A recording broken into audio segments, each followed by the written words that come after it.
All right, everyone. So here's our betting preview for game one, the Pacers versus the Knicks. Now, we're filming this actually before OKC in the Thunder play. So we're doing this a little bit this is going to come out a little bit later. We'll already know the results of that, but it really is not going to have much of an impact in this series. So this is interesting, okay? Because if you watched our first video on our whole series preview, what did we say? We think the Knicks are winning this in seven, right? Either six or seven, whatever one. But I said seven just because that will be the Knicks at home. One of the scary things to me is that everybody kind of thinks it's going to be a series like that. That scares me, but we're going to move off it. With that being said, I'm going to go right in the face of what I predicted and just point out this to me is the game that the Pacers steal.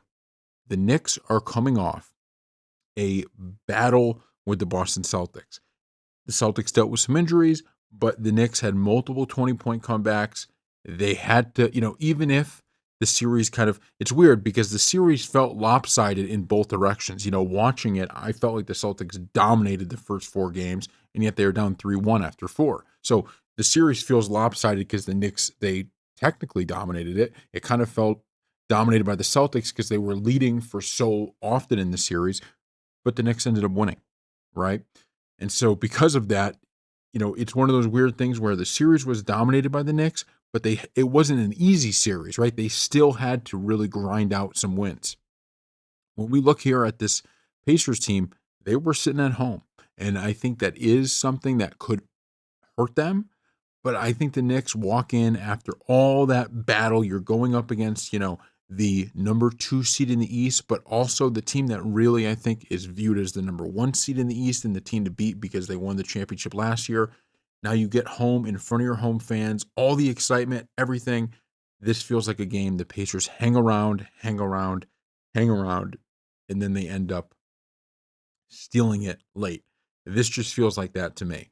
So when we're looking at the spread, you have a 4-point spread. That's not a crazy high spread. I would prefer, and once again, this isn't, this bet could hit, it could not hit, not a betting expert. So if you're going to place a bet on anything, there's no profit guaranteed from anything I'm saying. I could be dead wrong. The Knicks could win by 30.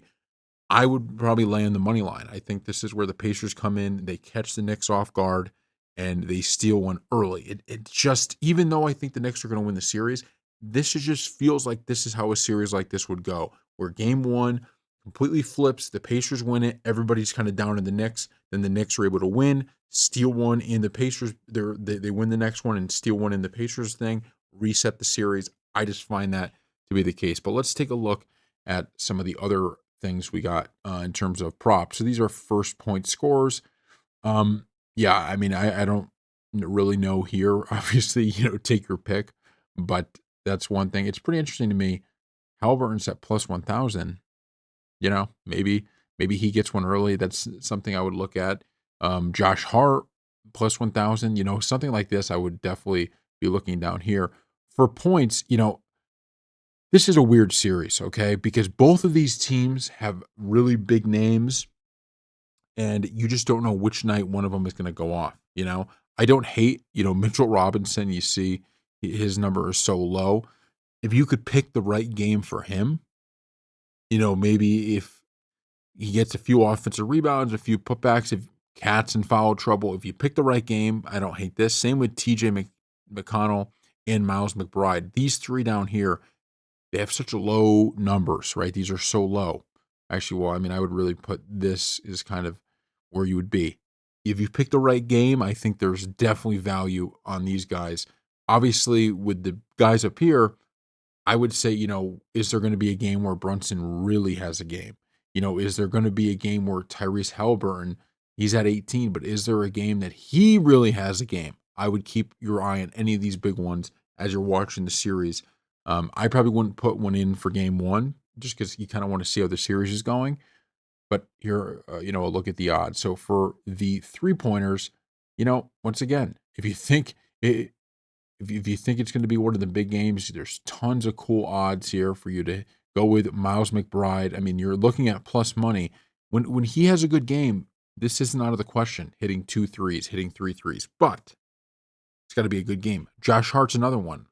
I mean, he had some really good, 4 plus threes for Josh Hart is plus 1,600. Is there a game where, they're really all over Brunson and he gets some open looks? Not likely that he's going to hit this, but it may occur right throughout the series. There may be that one game of the 7, if they do go 7, where that happens. Rebounds, this is always Josh Hart, once again, there's going to be a few games he goes over 10, going to be some he goes under. Assists, and that's going to be their other battle. In the Celtics series, the Knicks really dominated the glass. Are they going to be able to do that against Miles Turner, Pascal Siakam?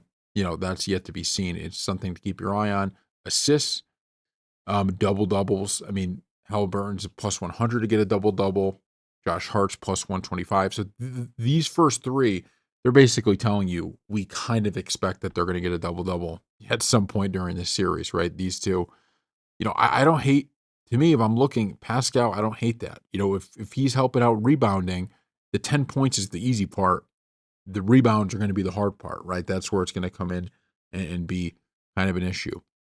Triple-double, Josh Hart had one in the ECF. Maybe I would say Halliburton is your probably better bet, although I guess Josh Hart's at 10 and Halliburton is, wow, I didn't even know that. So maybe not. Points, rebounds, assists, you take your pick on that. Race to 10 in the first. This is an interesting kind of thing to think about too, is that I wouldn't be shocked if, I legitimately would not be shocked if the Knicks do get out to that hot start and, maybe they score, maybe they started out, it's 10-2, 12-2, 13, something like that. And then they kind of fall apart a little bit. I wouldn't be stunned by that. So you could do it in all these different quarters. And yeah, so I think winning margin, you could tell. I think if the Pacers win, I think the Knicks could win big. I think the Pacers probably aren't going to win big. I think maybe they pull away late, but I doubt they're going to win big. So yeah, so that's our betting preview for this. I could go through maybe. Oh wait, shit. Maybe we could go through some more game lines just for you guys and take a look at some of these. So the alt lines, that could always help you out if you want to buy a point. A tie. I don't know how does that, was that a regulation tie? I don't know how that would work, but a regulation tie, halftime, full time. I don't hate this either. This is interesting. Knicks, I'll be honest, this one right here, the Knicks and then the Pacers win in the end. I don't hate that. I wonder how much somebody could have retired, I think, out of the Celtics series if they had the Celtics and Knicks coming in there and winning. I also don't hate this one, a tie, but once again, these are all risky bets. So yeah, what we like in this one, and once again, there's we're not an expert, right? There's no profit guaranteed from this, but I like the Pacers. I just think this is one of those games. It feels like the Knicks have everything going for them. It feels like the Knicks are really rolling, and I actually don't love the home environment sometimes because I think it is a level of added pressure. I think when you're on the road, there's something about, okay, it's just you and the team. The fans, they're like, the pressure sometimes is just, paying attention in these playoffs is sometimes on those home teams. And I think the Pacers are so well rested. The Knicks have just fought such a battle against the Celtics.